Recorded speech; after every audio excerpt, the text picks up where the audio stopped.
মোদের গরব মোদের আশা, আমরি বাংলা ভাষা। মাগো তোমার কোলে তোমার বলে কতই শান্তি ভালোবাসা। দর্শক আসসালামু আলাইকুম। দর্শক, আমি বর্তমানে রয়েছি রাজধানী ঢাকার শহীদ মিনারে। আমাদের বাঙালি জাতীয় জীবনের একটি অবিচ্ছেদ্য অংশ শহীদ মিনার। মহান ভাষা আন্দোলনের সাথে জড়িত শহীদ মিনার। 1947 সালে যখন ভারত ও পাকিস্তান দুইটি দেশ হয়, তখন আমরা পূর্ব বাংলায় বা পূর্ব পাকিস্তানে পড়ি, এবং তখনই যে পাকিস্তানের রাষ্ট্রভাষা কি হবে সেটা নিয়ে একটি যে দ্বন্দ্ব বা একটি বিতর্ক শুরু হলে আমাদের 56% মানুষের ভাষা বাংলা। ওরা পাকিস্তানিরা, পশ্চিম পাকিস্তানিরা বাংলাটাকে অবমূল্যায়ন করে এবং তাদের উর্দুকে আমাদের উপর চাপিয়ে দিয়ে তারা উর্দুকেই বলে রাষ্ট্রভাষা করে। এবং তাই পরিপ্রেক্ষিতে বাঙালি জাতি তাদের আন্দোলন এবং সংগ্রাম করে, যার পরিপ্রেক্ষিতে 1952 সালের 21শে ফেব্রুয়ারি মহান ভাষা আন্দোলন, এবং সেই ভাষার দাবিতে আন্দোলন করে, যাতে গুলি করলে এই যে রফিক, সালাম, জব্বর, বরকত তারা শহীদ হয়।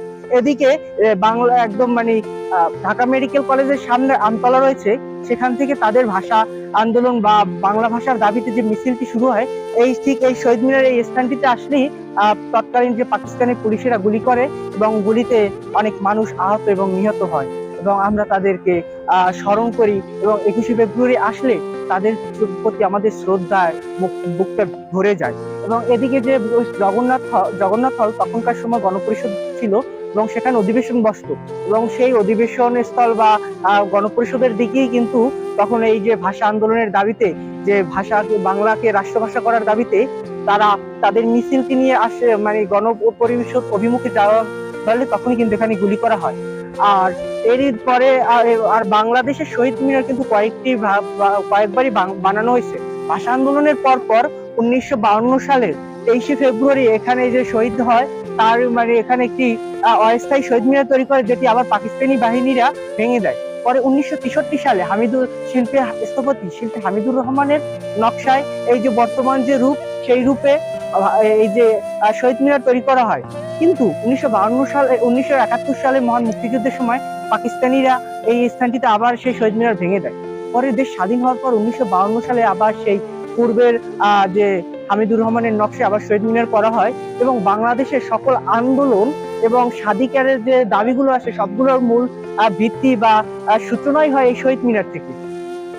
আমরা জানি যে এই যে রিসেন্টলি বা এই যে সম্প্রতি হয়েছে জুলাই গণঅভ্যুত্থান, তখনও কিন্তু এই শহীদ মিনার থেকে স্বৈরাচার পতনের দাবিতে এক দফা দাবি পেশ করেছিল, বা এক দফা শুরু করেছিল বৈষম্য বিরোধী ছাত্র আন্দোলন, যারই পরিপ্রেক্ষিতে 5 তারিখ আবার দেশ স্বৈরাচার মুক্ত হয়। তো আমাদের জাতীয় জীবনে খুবই একটি গুরুত্বপূর্ণ অংশ এই শহীদ মিনার। আর কিছুদিন পর শহীদ মিনার আমাদের কিন্তু 21শে ফেব্রুয়ারি মহান শহীদ দিবস এবং আন্তর্জাতিক মাতৃভাষা দিবস। আমরা শহীদ দিবসে দেখতে পাবো যেখানে বিভিন্ন স্তরের মানুষ এবং রাষ্ট্রের গুরুত্বপূর্ণ ব্যক্তিরা শহীদদেরকে ফুলেল শুভেচ্ছা জানাবে এবং তাদের হৃদয়ের অর্ঘ্য এখানে অর্পণ করবে। তো দর্শক, আমরা সেই শহীদ মিনার আছি এবং অলরেডি দেখতেছি যে 21শে ফেব্রুয়ারিকে কেন্দ্র করে কিন্তু শহীদ মিনারের ইতিমধ্যে যে ধোয়া মোছা বা এখানে যে সাজসজ্জার কাজ কিন্তু অলরেডি শুরু করে দিয়েছে। তো দর্শক, আমরা সেই শহীদ মিনারে রয়েছি, আপনাদের শহীদ মিনারটি ঘুরিয়ে ঘুরিয়ে দেখানোর চেষ্টা করব। সবাই ভালো থাকবেন। আসসালামু আলাইকুম, ধন্যবাদ।